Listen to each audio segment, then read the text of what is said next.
Vamos a ir a Primera de Juan, capítulo 2. Vamos a estar viendo versículos 12 al 14, versículo 12, versículo 13, versículo 14. Vamos a estar leyendo esos versículos y vamos a continuar con nuestra serie de las cartas de Juan. Estas cartas son muy enriquecedoras. Es un tema exclusivo para la iglesia, obvio que también si vienen personas nuevas son bienvenidos, pero Juan se está centrando ¿en dónde? En su iglesia. Vamos a leer Primera de Juan, capítulo 2, versículo 12 al 14. ¿Listo? ¿Ya lo tienen ahí en la Biblia? Para que lo lea conmigo, dice así la palabra: os escribo a vosotros, hijitos, porque vuestros pecados os han sido perdonados por su nombre. Os escribo a vosotros, padres, porque conocéis al que es desde el principio. Os escribo a vosotros, jóvenes, porque habéis vencido al maligno. Y repite otra vez: os escribo a vosotros, hijitos, porque habéis conocido al Padre. Y aquí repite otra vez: os he escrito a vosotros, padres, porque habéis conocido al que es desde el principio. Y vuelve y le repite a los jóvenes: os he escrito a vosotros, jóvenes, porque sois fuertes y la palabra de Dios permanece en vosotros. ¿Y qué dice? Habéis vencido al maligno. Padre, gracias por esta mañana. Pedimos tu gracia como iglesia y pido tu gracia como predicador, Señor, para poder transmitir el mensaje correcto, para que sea la palabra de Dios explicada, expuesta en nuestro corazón, la que transforma, la que confronta, la que lleva a que se te dé toda la gloria hoy, Señor. Gracias porque tu palabra es perfecta, ella alumbra nuestro entendimiento. Toma mi debilidad, Señor, mi fragilidad, y úsala para tu gloria en Cristo Jesús. Amén y amén. Aquel que es desde el principio, aquel que es desde el principio. Hoy es un mensaje evangelio, vamos a hablar evangelio puro, principios básicos del evangelio, principios que nunca han cambiado y que nunca van a cambiar. Lo que usted escucha hoy, si escucha en 30 años, debe escuchar lo mismo, porque cada semana se debe predicar ¿qué? El evangelio de Jesucristo. Todos deseamos crecer en la vida, ¿sí sabían? Todos. Sea cristiano o no sea cristiano, vivimos en una era de crecimiento personal. ¿Se ha escuchado esa frase? Crecimiento personal. Cursos de autoayuda, cursos de psicología, cursos de sociología que enfocan a la persona que debe ¿qué? Crecer. De alguna manera debe realizarse, como dicen. Algunos se realizan a través de sus estudios, otros se realizan a través del trabajo, otros se realizan cuando salen del closet, otros se realizan de muchas maneras, ¿sí? Hay gente que dice, no, encontré mi realidad porque estaba viviendo una vida falsa. Ese es el mundo, ese es el sistema del mundo. Pero en Cristo también hay un crecimiento. Y Juan nos está exhortando en la palabra, y hoy vamos a ser exhortados con verdades básicas que todos sabemos, pero que muchas veces olvidamos. A veces predicar lo mismo es más poderoso que predicar algo diferente, ¿sí sabían? ¿Por qué? Porque no lo recordamos, porque somos olvidadizos, como los que escuchaban a Santiago. La Escritura nos exhorta a crecer, a buscar de manera adecuada la sabiduría que nos ayuda en nuestro caminar con Dios. Sabemos que el crecimiento lo da Dios, pero eso no exime al creyente de su responsabilidad. Es decir, la Biblia dice que el crecimiento lo da Dios, pero nunca dice que no debemos hacer ¿qué? Nada. Debemos estar creciendo en la gracia. El pasaje que vamos a estudiar es un pasaje controversial para los eruditos, para los teólogos. No es fácil predicarlo. Debe uno estar seguro de lo que va a decir y encontrar un enfoque práctico, porque tanto en el pasado como en el presente ha habido varias interpretaciones debido a la repetición de palabras que Juan hace. Juan usa 6 veces la palabra os escribo en 3 versículos. 6 veces dice os escribo. Y hace 3 grupos de personas a los cuales se dirige 2 veces en 3 versículos. Es decir, 2 veces dice hijitos, 2 veces dice jóvenes y 2 veces dice ¿qué? Padres.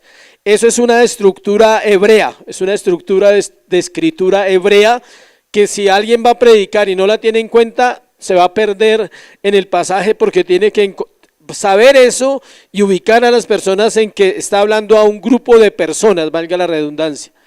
No es algo cronológico y no es algo familiar, escuche. No es cronológico, es decir, no es por edades solamente o por grupos de personas cronológicamente, y tampoco es una familia, aunque está hablando de padres, de hijos y jóvenes, está refiriéndose específicamente a una comunidad eclesiástica, es decir, ¿a qué? A la iglesia. Se refiere a la iglesia. Juan está recordando 3 verdades cardinales que siempre debemos tener en nuestro corazón que vivifican nuestra vida. Juan pasa de una exhortación de la luz, las tinieblas, amar al hermano, no aborrecer al hermano, permanecer en la palabra, todo eso ya lo vimos en capítulo 1 hasta donde vamos. Ahora Juan va a traer un poco de respiro a la iglesia. Por eso le digo, este mensaje es un mensaje de aliento, de esperanza para usted y para mí. Pero en ese aliento y en esa esperanza tenemos que ser, ¿qué? Confrontados. Pero de una manera que va a producir fe en su corazón. Que hoy usted pueda decir, hoy volví a entender lo que quizás ya entendía, pero se me había, ¿qué? Olvidado. O no lo tengo presente. Son 3 cosas que vamos a mirar ahorita, 3 verdades. Hay una frase clave y es desde Él y por Él. O sea, desde el principio y por Él siempre está hablando Juan así. Esta es la introducción, ¿no? En 12, versículo 12, aquí voy a dar las divisiones, y versículo 13c, Juan usa la palabra hijitos. Volvamos a mirar el versículo 12. Os escribo a vosotros hijitos, y mira el 13c, la parte final dice, os escribo a vosotros hijitos. Esa palabra es tecnia, cuyo significado tiene que ver con la manera como se dirige un padre a los niños. O sea que podríamos traducirlo como niños. Niños, les escribo esto. Niñitos, les escribo esto. Sí sabía que ahí estamos todos. Nosotros somos niños, todos, en diferente manera. Hay niños, más niños, digámoslo, espiritualmente acá. Hay gente que todavía no tiene un entendimiento espiritual y no se sienta mal si usted es esa persona. Está ahí, hace parte de la iglesia, pero no tiene un entendimiento maduro de la fe. Todavía lucha mucho con el mundo, todavía ama al mundo. Y no quiere decir que de pronto no sea salvo, sino es un niño que está empezando a entender los principios bíblicos. Pero yo también puedo ser un niño comparado con la grandeza de Dios, ¿sí? Con su paternidad, digámoslo así. Soy un niño todavía, gracias al Señor, ¿sí? Todavía estoy en esa etapa de niñez, comparado al conocimiento quizás que otros hombres han alcanzado y comparado también al conocimiento de Dios Padre. Ahora 13a y 14a nos dice, os escribo a vosotros padres, y 14a dice, os escribo a vosotros ¿qué? Padres. Usa la palabra paeteres. La primera es tecnia con K y la segunda es paeteres, así como suena, que significa padres y se refiere a madurez, a personas que han madurado en la fe, escuche, que hacen caso. ¿Quiere ser maduro en la fe? Ese es el secreto, hacer caso. Si usted no hace caso es un niño. Porque el niño es el que hay que repetirle y repetirle y repetirle. ¿Por qué un niño nace sin hablar? Porque toca enseñarle a hablar. Y para eso usted tiene que decirle gugú, papá, mamá 70,000 veces hasta que sale la palabra de la boca y usted dice, uy, qué felicidad que dijo papá y dijo mamá. ¿Sí? Y toca enseñarle oraciones y frases porque no sabe hablar. El niño viene con ese cerebro limpio y tiene que ser lleno de ¿qué? De información, ojalá, una información ¿qué? Correcta.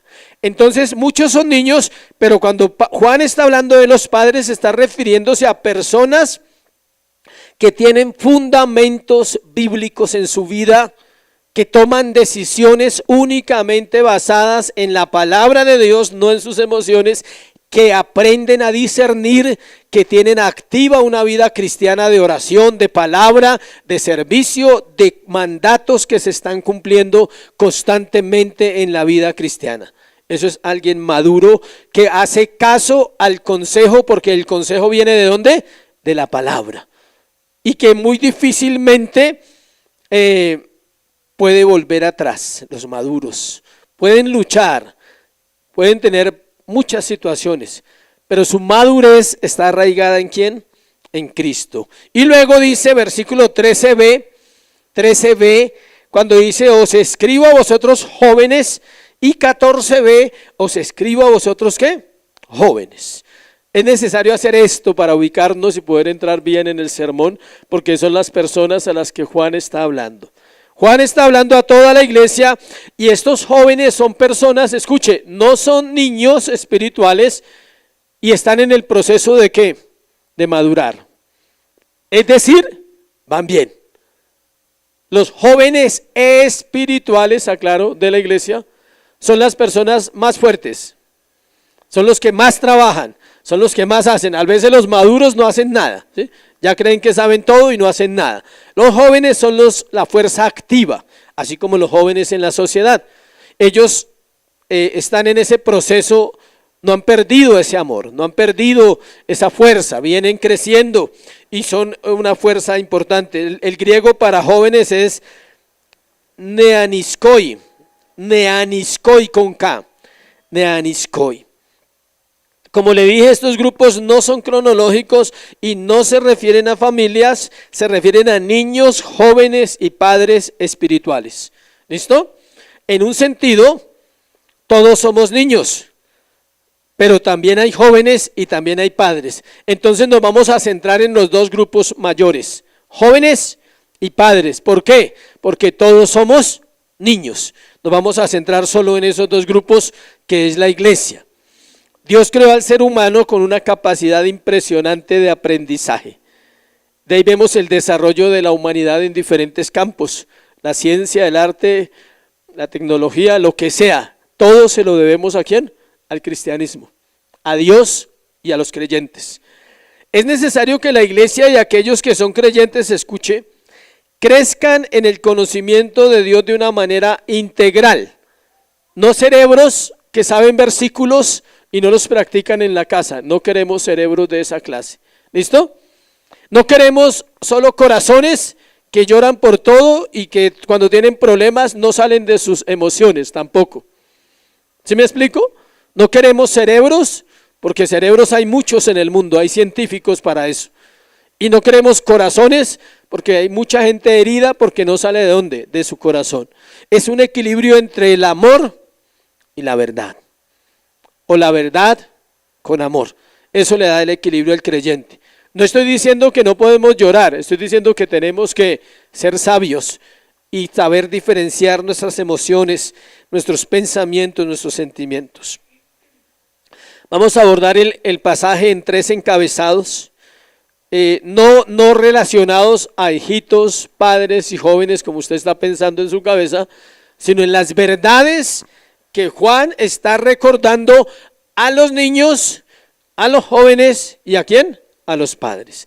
Hay 3 verdades que está recordando a 3 grupos de personas que hay en una iglesia como esta y como cualquier iglesia. No importa ni el tamaño ni la denominación, en todas las iglesias hay 3 grupos de personas. Los niños, los jóvenes y los padres que han crecido y están fortaleciendo la iglesia.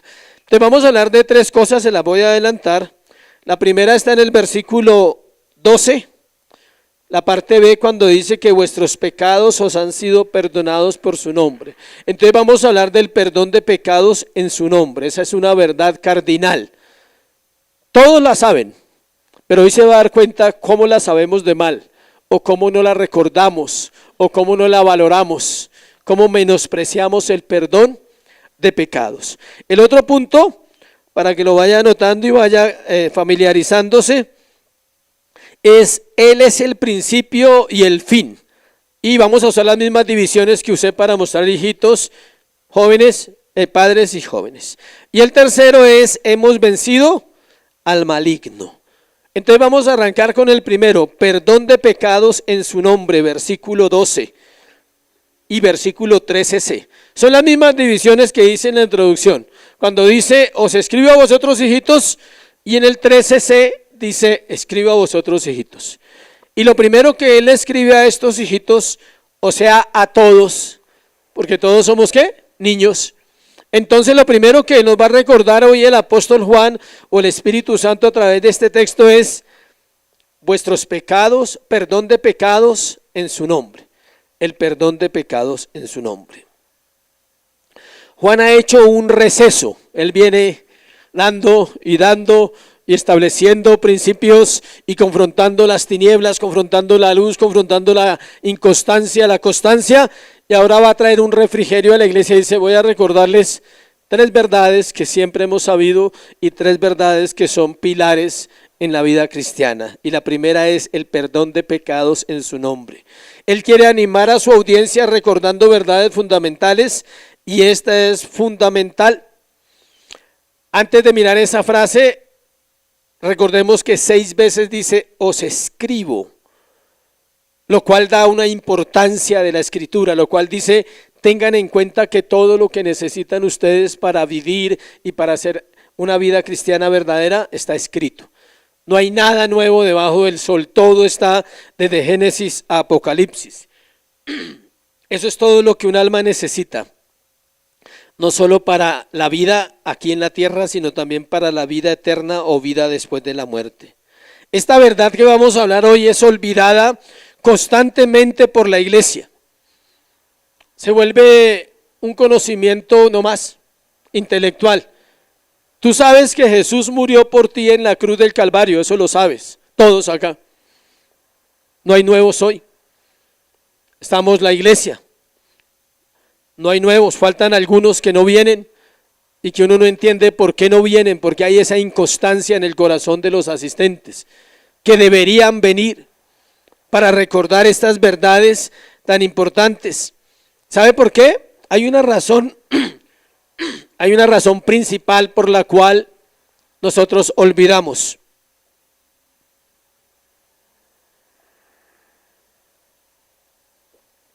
Y es la falta de agradecimiento. Esa es la razón principal por la cual la iglesia olvida el perdón de pecados. Una mujer ciega, no tengo el nombre ahorita, lo leía antier en un libro,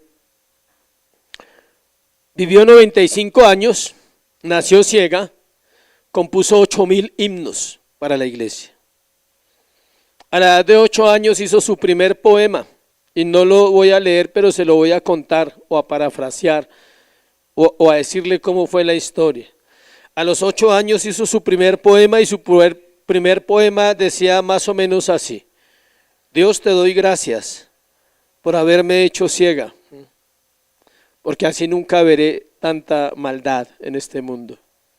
Te doy gracias por haberme hecho ciega porque podré centrarme solamente en ti y podré conocerte porque no veo, podré conocerte de una manera mayor de lo que los hombres pueden ver. Toda la vida dio gracias por ser ciega y dijo que si no hubiera sido ciega no hubiera hecho lo que hizo, componer 8,000 himnos bíblicos cristianos para la iglesia. Muchos de los himnos que cantamos o que cantan las iglesias, ella los hizo. Se necesita ser agradecidos, ¿cierto? Este es el punto. Hemos menospreciado el perdón de pecados tantas veces porque escuchamos eso constantemente. Entonces pensamos que es así de fácil que Él me perdonó, pero olvidamos el costo de ese perdón. Olvidamos el alcance de ese perdón, la magnitud de ese perdón y terminamos menospreciando la escritura, que es un estorbo principalmente para el crecimiento de un creyente. Porque el creyente no tiene, porque menosprecia verdades como esta, porque quiere encontrar entendimiento para solución de problemas, pero no entiende que la solución de sus problemas ya sucedió. ¿Dónde? En la cruz del Calvario. Él solucionó el mayor problema que usted puede tener y yo, que se llama el pecado. Juan está escribiendo a personas que han sido salvas, porque está escribiendo en presente: vuestros pecados os han sido perdonados por su nombre. No van a ser perdonados, han sido perdonados, es decir, es algo que ya sucedió. Es lo primero que sucede cuando una persona nace de nuevo. La persona que ahora cree, su fe es real y sabe que todos sus pecados han sido perdonados. No dice que serán, no dice que fue solo en el pasado, es un acto presente, el cual es el sacrificio de la cruz del Calvario. El versículo 13c, para que nos ubiquemos, dice que esas personas que han sido perdonadas, que son los hijitos, los niños de la iglesia, o sea, todos, ¿conocen a quién? Al Padre. Lucas, el médico, ¿sí saben quién es Lucas, no? En los libros que él escribe, habla de este tema en varios pasajes. Miremos varios pasajes donde él recuerda el perdón de pecados a personas de la Escritura. En el camino a Emaús, Lucas 24, 45, 47. En el camino a Emaús, Lucas narra cómo el Señor Jesucristo resucitado se aparece a esos discípulos y les dice esto que vamos a leer. Dice: entonces les abrió, escuche, entonces les abrió el entendimiento para que comprendiesen ¿qué? Las Escrituras. Les abrió el entendimiento. Hoy necesitamos que nuestro entendimiento sea abierto. Y les dijo: así está escrito, y así fue necesario que el Cristo padeciese y resucitase de los muertos al tercer día, y que se predicase en su nombre el arrepentimiento y ¿qué? El perdón de pecados en todas las naciones, comenzando desde Jerusalén. ¿Nota la predicación del maestro? Es el maestro, es el Cristo resucitado, y no está predicando cómo tener el mejor matrimonio. Está diciendo que los pecados fueron ¿qué? Perdonados. Está diciendo que el asunto de mi matrimonio se resuelve cuando mi pecado se resuelve. Está diciendo que el asunto financiero se resuelve cuando mi pecado se resuelve. Está diciendo que la libertad del creyente está basada únicamente ¿en qué? En el perdón de pecados. Porque conoceréis la verdad y la verdad os hará ¿qué? Libres. Y nosotros olvidamos una verdad tan importante. Luego también dice en el versículo, en Lucas 24, volvamos a leer el 47, y que se predicase en su nombre, note que es lo mismo que dice Juan, el arrepentimiento y perdón de pecados, es en el nombre de Jesús. O sea, el perdón de pecados no es en el nombre de una iglesia, ni en el nombre de un pastor, es en el nombre de ¿quién? De Jesús. Porque dice la Escritura que no hay otro nombre dado a los hombres en quien podamos ¿qué? Hallar salvación, solo en el nombre de Jesús. Ese proceso que vimos en Lucas es el proceso que Dios obra en todos los creyentes. Escuche, en todos los creyentes. Primero les abre el entendimiento, dice. Les abrió el entendimiento para que comprendiese las Escrituras. Cuando Dios salva una vida, le abre el entendimiento en cuanto a ¿qué? En cuanto a las Escrituras, pero en un tema central, el pecado. Y puedo entender que era un pecador, que he sido trasladado de las tinieblas a la luz, que hay salvación para mi alma, que hay vida eterna en nosotros. Y luego dice que, les dice que era necesario que el Cristo fuera crucificado y resucitase. Podemos entonces hacer una conclusión, volvamos a Juan, podemos sacar una conclusión de 12a y 13c, y es que todos los hijos o los hijitos son hijos ¿de quién? De Dios, a pesar de que sean niños. O sea, no es por años, entienda iglesia. Hay gente aquí que es salva y fue salva antes que otros, pero no quiere decir que el que lleva más años es mejor. Todos, aquí no hay categorías de hijos para que lo tengamos en cuenta. Yo soy el mayor en la fe para ustedes por el lugar que Dios me dio, pero no tengo más privilegios que ustedes. Tengo más responsabilidades, no más. Amén. Yo soy igual de salvo al que llegó ayer, él es igual de salvo a mí. Él tiene la gracia, yo tengo la gracia. Él tiene el perdón, yo tengo el perdón. ¿Sí ve? Es bueno saber eso. Con eso nos ubicamos y nos amamos un poquito más y no nos vemos tan diferentes. Y aprendemos a tener comunión, que es lo que también Juan habla. Por eso también es importante saber que un curso de teología no nos hace hijos de Dios, que las obras no nos hacen hijos de Dios, que las capacidades no nos hacen hijos de Dios, que es una intervención de Dios haciendo algo imposible para el hombre, y es que sus pecados no les sean contados el día del juicio, porque han sido perdonados por el nombre del Señor Jesucristo.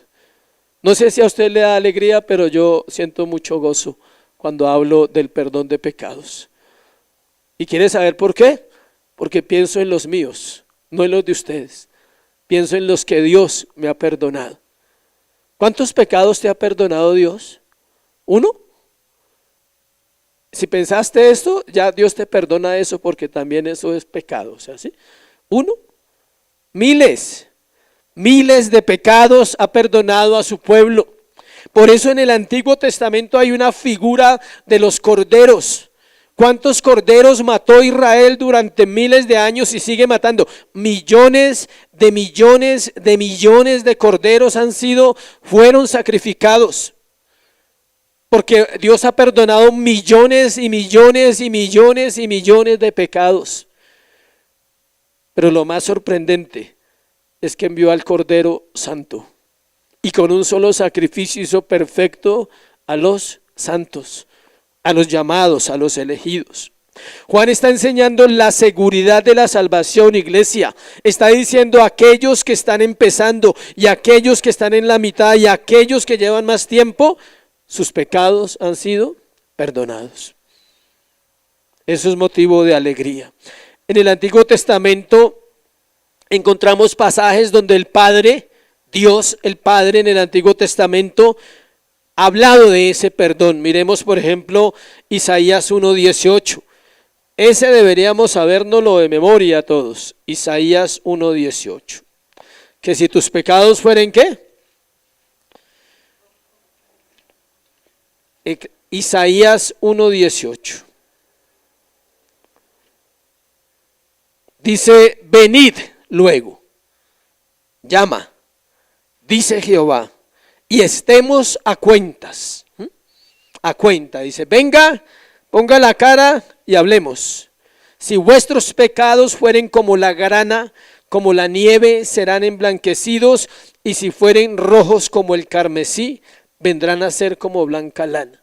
No hay pecado que no pueda ser perdonado. Pero mire lo que dice el profeta, dice, si quisiereis y oyereis, comeréis el bien de la tierra. Si no quisiereis y fuereis rebeldes, seréis consumidos a espada, porque la boca de Jehová lo ha dicho.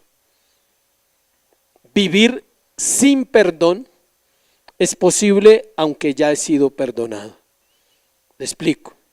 Vivir sin perdón, es decir, se me olvidó, no practico la confesión, no practico ir a la oración, entonces estoy viviendo como si no hubiese sido perdonado, aunque ya he sido perdonado, pero mis actos están diciendo que yo llevo una vida como si nunca hubiera sido ¿qué? Perdonado. Estoy viviendo igual que los que no han sido perdonados. El cristiano no puede vivir así. Él debe vivir como un hombre o una mujer que ha sido ¿qué? Perdonado, como un condenado a muerte que le dieron la oportunidad de vivir, como alguien que escapó del infierno y ahora tiene vida eterna. Esa es la vida del creyente. Y eso se debe vivir ¿cuándo? Todos los días de la vida. Antes de pasar al otro punto, miremos otro texto que es Jeremías 33:8. Jeremías 33:8.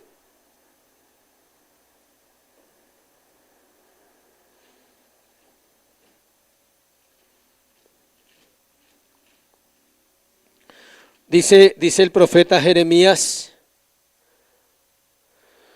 y los limpiaré de toda su maldad con que pecaron contra mí, y perdonaré todos sus pecados que contra mí pecaron y que contra mí se rebelaron.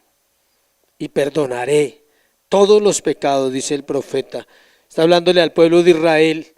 Después, cuando vuelvan de la cautividad, Dios les iba a perdonar todo, porque primero tenían que ir, ¿qué? Cautivos.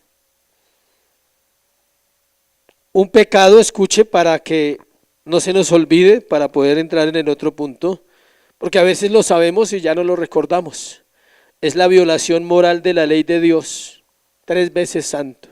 Eso es un pecado. Un pecado es un desafío a la autoridad soberana, al creador del universo. Eso es uno. Estamos hablando de un pecado.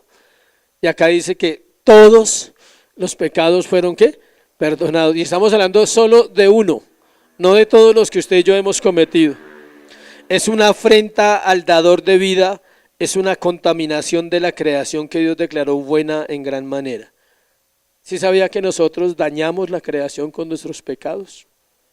Y escuche, un solo pecado, uno, es suficiente para que una persona vaya al infierno. Entonces imagínense todos los que hemos cometido. ¿Habrá gracia? ¿Habrá misericordia del Señor para nosotros? Es algo abominable para Dios. Y a nosotros no nos perdonaron un pecado, sino miles de pecados, porque todos los días pecamos.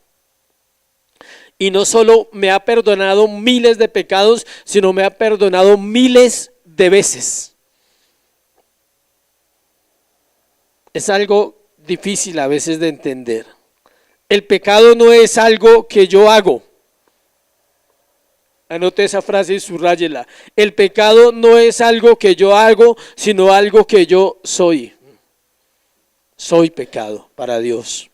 Pero su misericordia, su amor han sido suficientemente grandes para perdonarme. Su gracia es mayor que mi pecado.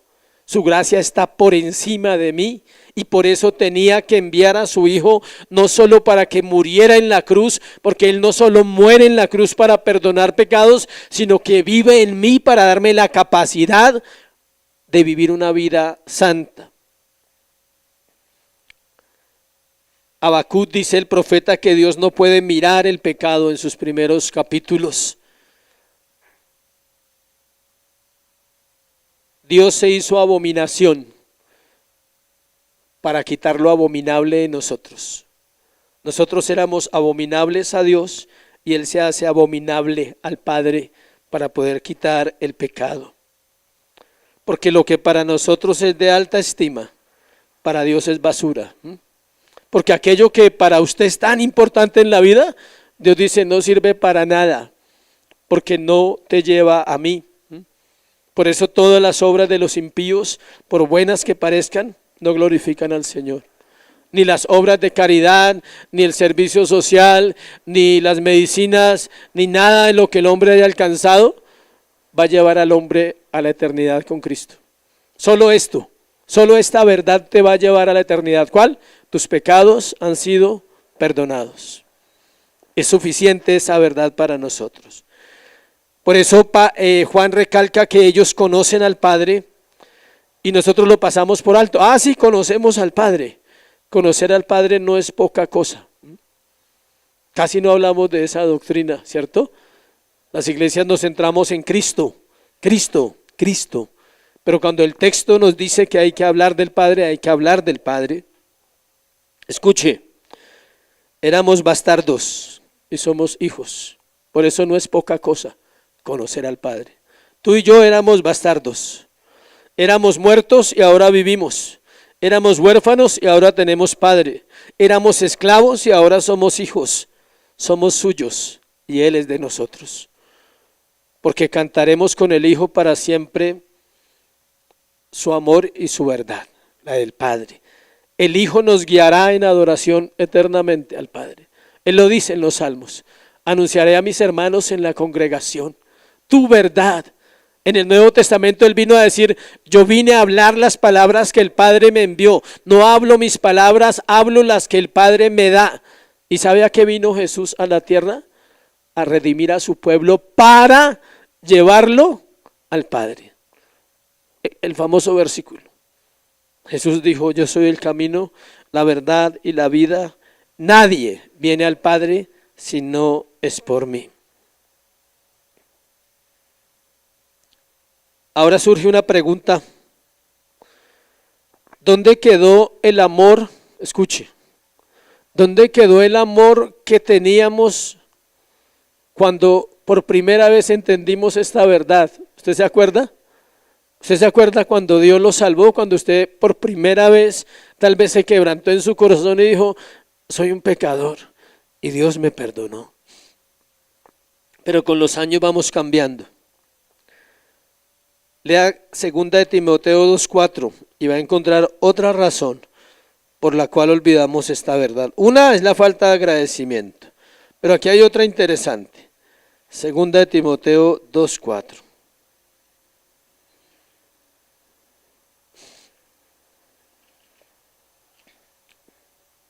Ninguno que milita se enreda en los negocios de la vida a fin de agradar a aquel que lo tomó por soldado.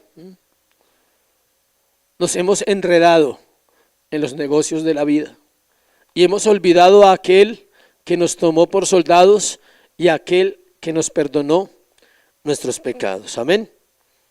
Solo piensa en qué te has enredado para olvidar una verdad tan importante. Esta verdad debe estar presente todos los días en su vida de oración. Todos los días usted debe decirle gracias, gracias. Si usted dice, si usted no agradece por nada, es su problema, ¿sí? Pero al menos agradezca por esto. Todos los días dígale, Señor, gracias por perdonar mis pecados. Eso es un acto santo de agradecimiento. Segundo, Él es el principio y el fin. Versículo 13a y 14a. Os escribo a vosotros padres porque conocéis al que es desde el principio. Y en 14a dice lo mismo. 2 veces dice exactamente lo mismo. Por eso hay que predicarlo así, unido. Juan ahora recuerda otra verdad, y es que Dios es eterno. Él es el principio y el fin. Acompáñenme ahí, adelantico unas hojitas. Apocalipsis 1:8, solo adelántese un poquitico ahí al otro libro de Juan. Apocalipsis 1:8. Yo soy el alfa y la omega, el principio y el fin, dice el Señor, el que es, el que era, el que ha de venir, el Todopoderoso. Y lo repite en el 11, yo soy el alfa y la omega, el primero y el último. Escribe en un libro lo que ves y envíalo a las 7 iglesias que están en Asia, en Éfeso, en Esmirna, en Pérgamo, en Tiatira, en Sardis, en Filadelfia y en Laodicea. Él dice que toda la iglesia sepa que yo soy ¿qué? El principio y el fin, el alfa y la omega, la A y la Z del alfabeto griego. ¿Qué hay fuera de la A y fuera de la Z en este mundo? En cualquier idioma. ¿Qué hay? Nada. Todas sus palabras están encerradas entre la A y la Z, o dígame una que esté fuera de esos dos contextos.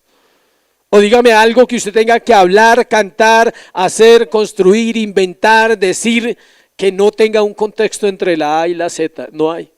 Por eso él usa esas dos palabras. En ese momento el idioma griego era el que predominaba, o si no hubiera dicho pues la A y la Z de nosotros, ¿sí? Pero en Colombia él es la A y la Z. Y en el griego es la A y la Z. Y en Estados Unidos, en cualquier nación, él es el principio y el fin. El alfa y la omega. Juan repite esa verdad 2 veces en los versículos. Y es algo que todos creemos saber, pero no lo vivimos. El principio y el fin quiere decir que Dios es eterno. Y vuelvo a Apocalipsis 1:8 y se lo voy a volver a leer. Yo soy el alfa, la omega, principio y fin, dice el Señor, el que es, el que era y el que ha de venir. Es decir, yo no cambio, soy inmutable. El perdón de pecados se otorgó una vez en la cruz del Calvario y no puede ser otorgado otra vez porque ya fue otorgado. Ahora tengo que confesar mis pecados porque Él es fiel y justo para perdonarme y para limpiarme de toda maldad. Pero no lo hago. Ahí está el asunto. La eternidad de Dios es y debe ser una verdad que levanta al creyente cuando está luchando, cuando tiembla como el viernes. Debemos recordar que Él es ¿qué? Eterno, el jueves creo. Debemos recordar que Él es eterno y que si usted muere ese día estaría feliz hoy, con menos luchas. Uy, qué cruel el pastor. Me está deseando que me muera, no, pero estaría eternamente agradecido por ese temblor. Salmo 92. Recordemos versículos de la eternidad de nuestro Dios. Salmo 92. Antes que naciesen los montes y formases la tierra, el mundo desde el siglo y hasta el siglo, tú eres Dios. Desde el siglo y hasta el siglo. 93:2 de los Salmos. Firme es tu trono desde entonces, tú eres eternamente. ¿Tú eres qué? Eternamente. Isaías 43:13. Citar las escrituras es lo único que puede cambiar nuestro corazón. Isaías 43:13, porque nos recuerda las verdades eternas. Aún antes que hubiera día, escuche, yo era, no hay quien de mi mano libre, lo que hago yo, ¿quién lo estorbará? Aún antes que hubiesen días. Los días no existían, los meses no existían, los años no existían, son un regalo para su pueblo. El sol no existía, la luna no existía, eternamente Él vivía sin eso, porque la creación no fue hecha solo para Él, sino para sus hijos, y para que a través de su creación los hombres demos gloria a Dios. Y en el Nuevo Testamento también nos habla, en 1 Timoteo 1:17. 1 Timoteo 1:17.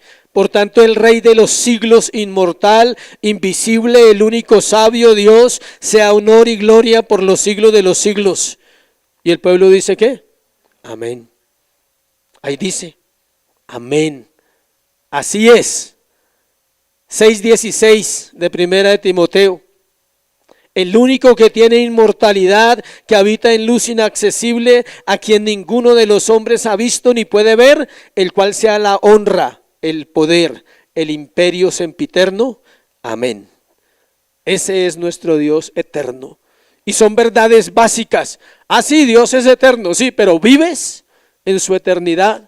Estás orando y clamando, diciéndole, Señor, cuánto anhelo estar eternamente contigo, cuánto anhelo estar en tu presencia y no volver a pecar. O estás luchando por orar y por leer la palabra. No entiendes la eternidad. Si es eterno, quiere decir que está todos los días conmigo, 24/7, y puedo implorar y buscar su favor en cualquier hora del día. No hay excusa. Todos los días puedo venir a orar. ¿Leímos Isaías 43:13? No. ¿Sí? Salmo 106:48. Me faltó ese. Salmo 106:48. Bendito Jehová Dios de Israel desde la eternidad hasta la eternidad. Y diga todo el pueblo, amén. Sus promesas no fallarán. Sus promesas son sí y amén para aquellos, escuche, que sus pecados han sido perdonados. Toda persona que sus pecados le han sido perdonados, conoce al Padre y lo ama. Dentro de 8 días vamos a ver por qué es importante amar al Padre. Porque así no amamos ¿qué? El mundo, que es el pasaje que sigue. Tercero, hemos vencido al maligno. Finalmente le habla a los jóvenes espirituales. Primero habló en general, nuestros pecados han sido perdonados. Luego le habló a los otros que conocen al Padre. Y luego ahora dice que han vencido al maligno.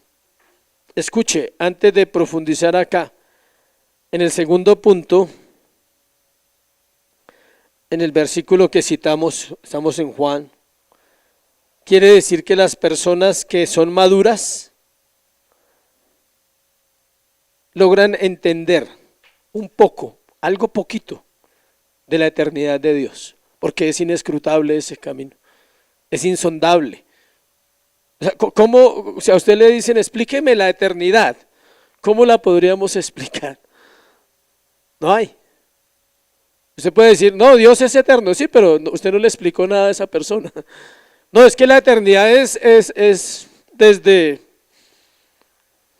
cuándo? Es desde la eternidad, ¿hasta dónde? Hasta la eternidad, sí, quedamos igual. O sea, es difícil entender la eternidad de Dios. Pero ¿sabe cómo se entiende? Para uno madurar en la fe, y es que yo soy eterno. Y es que voy a tener la oportunidad de compartir esa eternidad por la eternidad. Duro, ¿no? Esa palabra, yo nunca había caído en cuenta cuán difícil era interpretar la eternidad de Dios. Es difícil.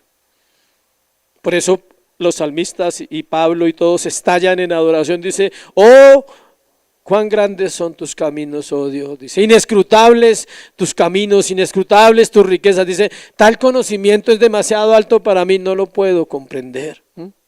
Por eso el hombre debería humillarse todos los días de su vida. Los profetas decían, debería caer en polvo y ceniza, dice, porque eso somos, polvo, ceniza. Debería caer humillado ante su grandeza y decirle, ¿por qué te fijaste en mí? ¿Qué viste en mí si no había nada bueno para ver? ¿Y por qué me amaste sin haber nacido, por ejemplo? ¿Por qué me diste vida estando muerto? Son preguntas sin respuestas. Dios podría decir porque se me dio la bendita voluntad y ya. Y lo deja uno callado. Porque quise, o bueno, cualquier respuesta. Pero son tantas las preguntas que podríamos hacernos hablando de esa eternidad. ¿Por qué no condenó a los ángeles a todos? ¿Por qué salvó a unos y a otros? ¿Y por qué condenó a unos hombres y a otros no? Es duro. La gente se hace esas preguntas. ¿Por qué existe el mal? Pero pregúntese más bien por qué Dios nos amó. Que no hay razones para amarnos, pero nos amó. Hemos vencido al maligno. Finalmente habla a los jóvenes espirituales, aquellos que van con fuerza, y le dice que de pronto vencerán al maligno. Sí, dice así el versículo, léalo por favor. 13b, os escribo a vosotros jóvenes, porque habéis vencido al maligno. Y 14b, os escribo a vosotros jóvenes, porque sois ¿qué? Fuertes. Escuche, la palabra de Dios permanece en vosotros y habéis vencido al maligno. Ahí lo abre un poquito más y dice, ¿cómo han vencido al maligno? ¿Cómo lo vencieron? Porque la palabra ha permanecido en ellos. Pero yo leí, decía, les dice, de pronto vencerán al maligno, ¿sí?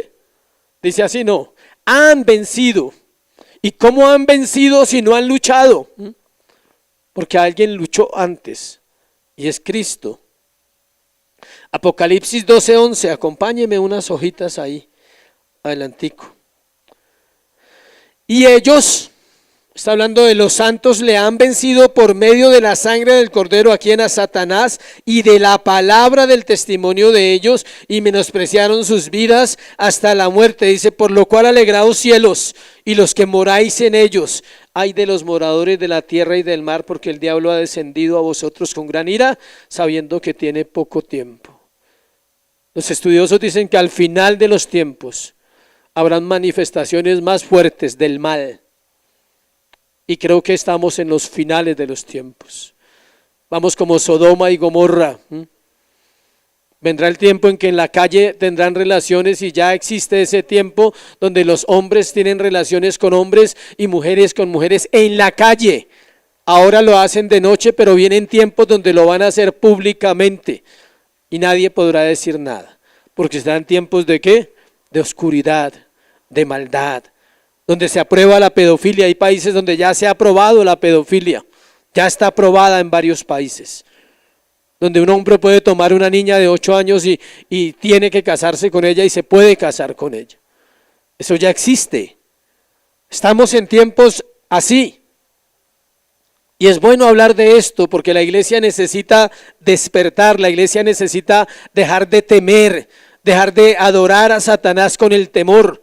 ¿Sabe cuándo adoramos a Satanás? Cuando tememos a Satanás, cuando ignoramos las palabras de Dios. Por eso dice que los jóvenes son cristianos fuertes porque han atesorado la palabra y al atesorar la palabra son invencibles.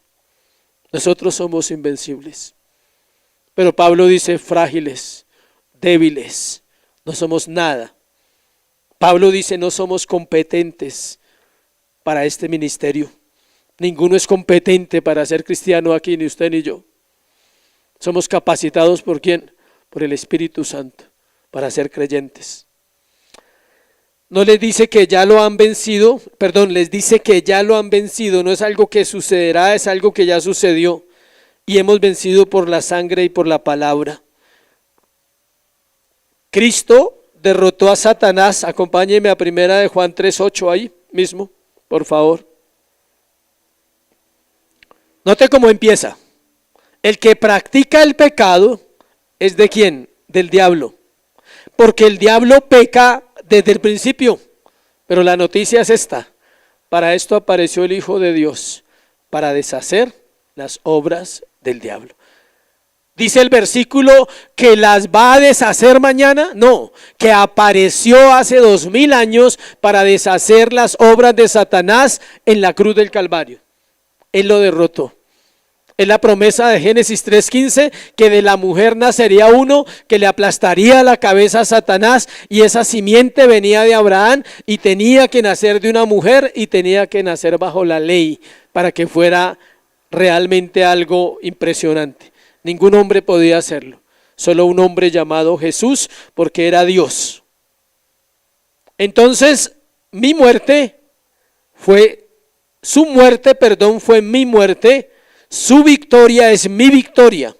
Y por eso Pablo en esa misma carta dice que él apareció para deshacer las obras de Satanás. Escuche, ¿usted cree que Dios dejaría algo incompleto? ¿O usted cree que Dios es igual a los hombres que deja tareas incompletas? Él no ha dejado ni dejará. De hecho, no puedo decir que dejará, porque la Biblia dice consumado es. Dice, he acabado la obra que me diste, le dice al Padre. O sea, después de la cruz, ¿sabe qué hay que hacer? Nada, porque todo fue hecho en la cruz del Calvario por su pueblo. El enemigo viene a cada generación a través de lo que tienen. Vino al huerto a través de una serpiente porque era un entorno de animales, era un entorno donde había esa vegetación, donde era campo, un jardín. Vino a través de una serpiente para engañar al hombre, porque él viene en cada generación a través de su hábitat. Ahora viene a través de las redes sociales, la tecnología, la homosexualidad, todo lo que se está levantando. No es que el internet sea pecaminoso, es que el corazón de nosotros es pecaminoso. Porque ahorita alguno dice, voy a quitar el internet. No, quite el pecado, ¿no?, de su corazón. No quite el internet porque lo va a necesitar. Estamos en tiempos donde se necesita. Quite del corazón el pecado y maneje bien la internet. La búsqueda material, los afanes de esta vida, el trabajo excesivo, la pereza, el ocio, el egoísmo, las relaciones nos dan pie para pecar. Y hay un ejemplo que me gustó. El enemigo principal habita en nosotros, no es Satanás. Satanás es un enemigo ¿qué? Vencido, la Biblia lo dice hartas veces. Si usted no lo cree, entonces ore por fe. Él es vencido ya. Pero hay un enemigo mayor y vive en nosotros. Si trajo un espejo, mírese ahí. La próxima voy a traer una ilustración y pongo un espejo acá al frente para que todos nos veamos. ¿Quiere ver ese enemigo? Ahora que llegue a la casa, se mira en el espejo. Vive en nosotros. Pero mire lo que pasó en Estados Unidos, esto fue literal. Un señor demandó a McDonald's, al negocio de comidas de McDonald's, porque se engordó con las hamburguesas. Eso fue serio. Él demandó a McDonald's y lo llevaron a la corte y el juez le dijo, no fue McDonald's, dijo, fue su carne que deseó las hamburguesas de McDonald's, dijo. Porque en Estados Unidos la ley está basada en la palabra todavía. Y la Constitución habla de la Biblia. Y el juez conocía las Escrituras. Y le dijo, lo siento, no podemos acceder a esa demanda. Porque no fue las hamburguesas de McDonald's. Fue su carne que deseó las hamburguesas de McDonald's y se puso a comer por su carne, por sus deseos, y ahora está enfermo porque está muy gordo. ¿Sí ve? O sea, el problema no está afuera. El problema está ¿dónde? Dentro.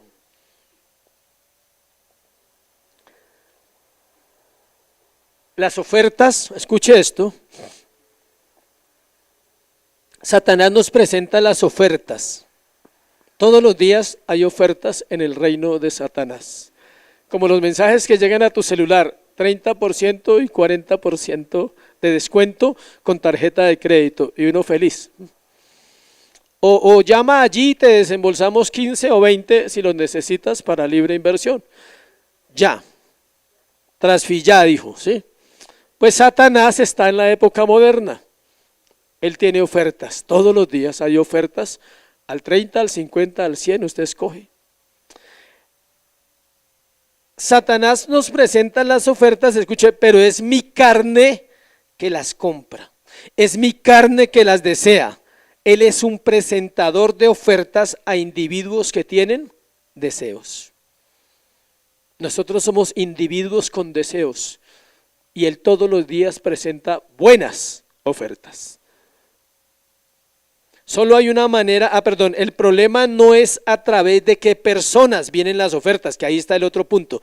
Él no se aparece directamente a darte la oferta, usa personas, seres humanos comunes y corrientes. Por eso la Biblia dice, no es contra sangre y carne, no es contra esas personas la lucha, sino contra un sistema de maldad.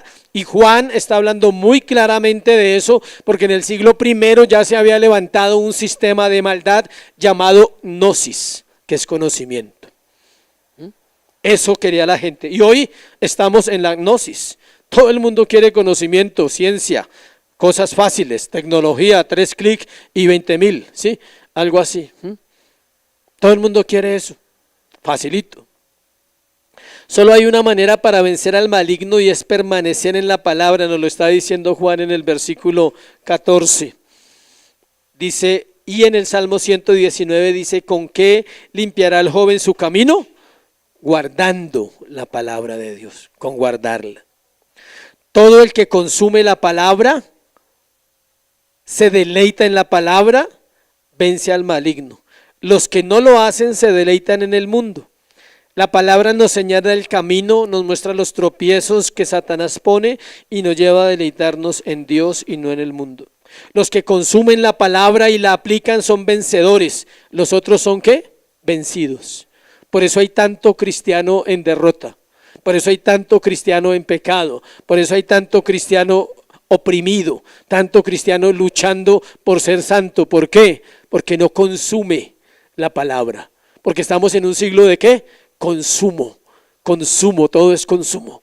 Todo es visual, todo es red, todo son en la mente, en el corazón. Usted abre una red y hay una mujer desnuda, quiera o no quiera, ¿sí?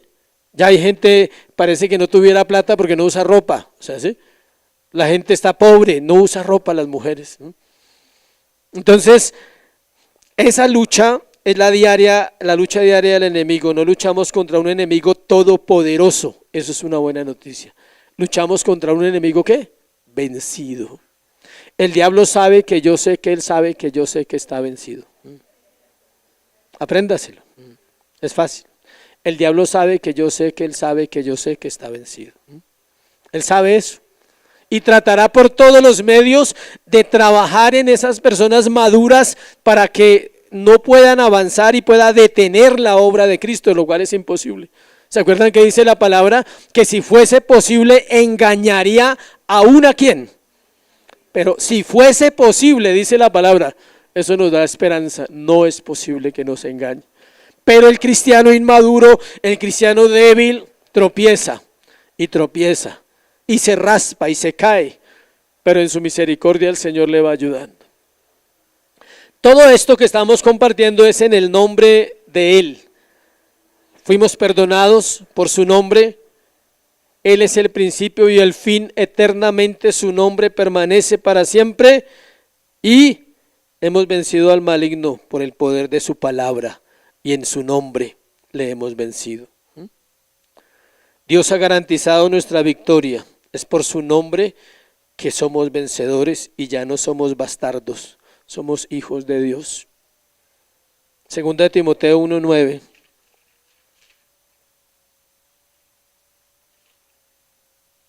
Vamos terminando ahí.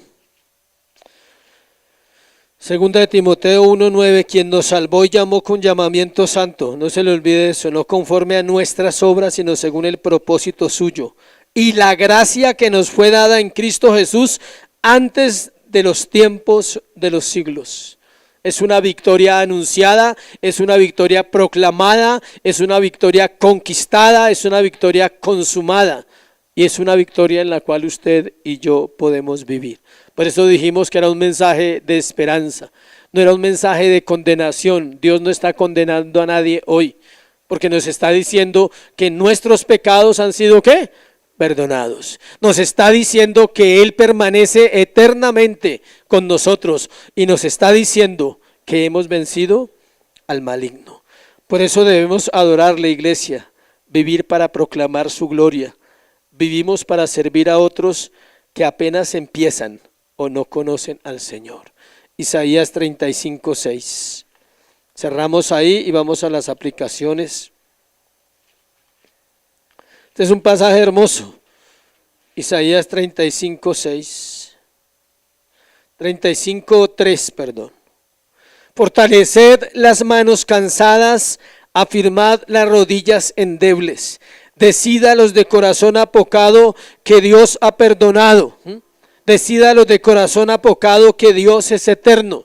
Decida los de corazón apocado que hemos vencido al maligno. Dice, esforzados, no temáis. He aquí que nuestro Dios viene con retribución, con pago. Dios mismo vendrá y os salvará. Entonces los ojos de los ciegos serán abiertos, los oídos de los sordos se abrirán. Entonces el cojo saltará como un ciervo y cantará la lengua del mudo, porque aguas serán cavadas en el desierto y torrentes en la soledad. Esa es la promesa para nosotros. Los ciegos verán, los sordos oirán, los mudos cantarán. Todos adorarán ¿a quién? Al Señor, porque Él ya hizo la obra para su iglesia. La iglesia tiene que permanecer en la fe. Y hoy es un día de fe, iglesia. Amén. Pónganse sobre sus pies y vamos a orar, a darle gracias a Dios por este tiempo. Vamos a leer las aplicaciones antes de que oremos. El perdón de pecados es real en los hijos de Dios. Eso es una realidad. Con esa puede vivir hasta el día de la muerte, no más. Si no entiende nada de la Biblia, pero entiende eso, Dios le va a abrir el entendimiento, porque ahí lo dice como lo hizo con los discípulos. ¿Cómo está tu perdón hacia los demás? Es imposible decir que vivo en la primera aplicación si no practico la segunda. No es que mis pecados fueron perdonados y usted no perdona a nadie y usted sigue guardando por otros. Tengo que perdonar al que me cae mal, no cambiarme de andén cuando viene. Sí, esa es la típica. ¿Qué? Y la persona pasó allá y usted sabe qué pasó. Así me ha pasado a mí con varios, no se preocupe. Hay gente que lo ve a uno y saca el celular y se pone, o sea, en vez de saludar, hola, ya no nos amamos. Sabemos que no nos amamos, es mutuo, tranquilo, o sea, ¿sí? Yo soy capaz de decirle a una persona, tranquilo que no nos amamos, pero nos podemos saludar, o sea, ¿sí? No me debe plata, yo no le debo plata, cosas que pasaron en la vida. Pero hemos sido perdonados. ¿Por qué retenemos el perdón? ¿Sí sabía que retener el perdón? Anoche me leí casi un libro de esos me regalaron unos libros por lo del grado y en esos libros viene uno muy bonito. Se llama Agradecimiento y Perdón. Y lo leí y no compartí cosas acá por aguantarme, o sea, ¿sí? Los dejo para otro momento. Porque tenía tanto para compartir de lo que leí anoche, leí medio libro de esos. Y hablaba del perdón. Y cómo no perdonar es un veneno. Como cuando usted no perdona, usted es preso. Y usted cree que la persona es presa y el preso es usted. La persona sigue su vida. Si le hizo algo, él siguió su vida. Y ponen el testimonio de una mujer que fue abusada a los 8 años por un alguacil, por un policía. Ella fue pensando que era un hombre de bien, una autoridad de Dios, un hombre de autoridad, y fue abusada. Y ya adulta, y el hombre ya había muerto. Y él le dijo estas palabras, dijo, si le cuentas a alguien, te meto en esa celda. Y meto a tu papá y a tu mamá y en esa celda, si le cuentas a alguien lo que voy a hacer. Y ella quedó presa en esas palabras. Solo cuando perdonó, pudo salir y la persona ya había muerto. Hay cosas que hay que perdonar aunque ya no tengamos contacto con ciertas personas. Esa es la aplicación práctica de un sermón. Usted se puede ir con cualquier conocimiento, pero si usted aplica esto, valió la pena el sermón. Porque entonces mis pecados realmente yo entiendo que han sido perdonados. Amén. Dios nos llamó a vivir como vencedores en y por Él. No nos llamó a vivir en derrota. Y no es un mensaje positivo, es un mensaje bíblico, donde entendemos que es por fe y por gracia que hemos vencido. Amén. Ahora sí ponte sobre tus pies que